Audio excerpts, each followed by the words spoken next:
Should we pray for government? And absolutely, we're told in the Bible to, even of first importance, pray for those in authority over you, that we live peaceful and quiet lives in all godliness and holiness.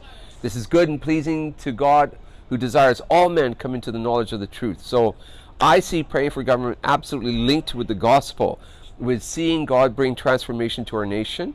We need to pray for those who are giving leadership in our land.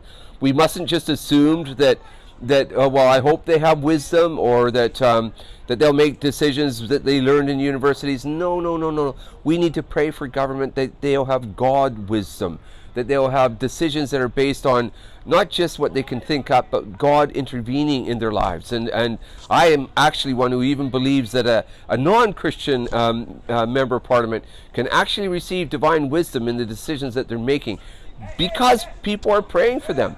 You know, we put these individuals in power, we vote them in, and then we back off and say, oh good, I hope they do a good job. And we've had so many different members of parliament say to us, the last thing we needed was for the church to back off right now. We need you there praying. So to me, prayer for government is absolutely essential for a good nation.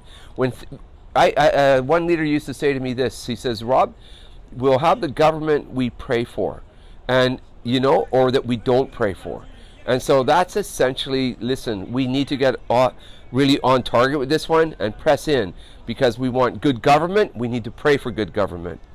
Okay, second part of that question is, how do we pray for government?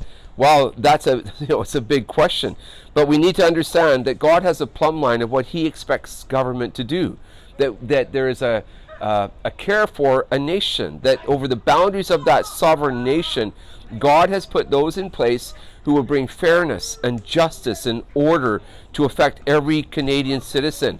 It doesn't depend on whether their race, their color, their gender, that God has every one of them. He wants to be protected, and so he puts government in place to look after those needs. And so it's one thing to say that we pray God to bless government, but when we become more specific to a plumb line, then we are very, very strategic in how we pray for government.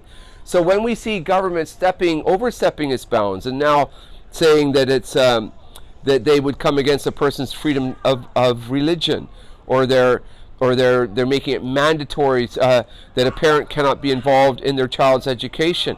These are things that are now overstepping the bounds and the plumb line of what God established government to do.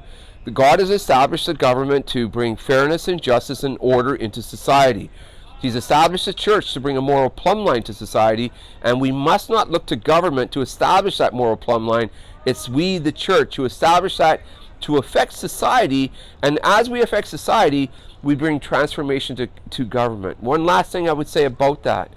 It's one thing if you can try and get the good government in of your choice, but if you don't change society, that is going to be short-lived. We, the church, have been called to bring a governmental grace of God, of his kingdom, to affect society, and then by doing so, we affect government, but it's much longer in the term of how that affects the government. Okay, thank you.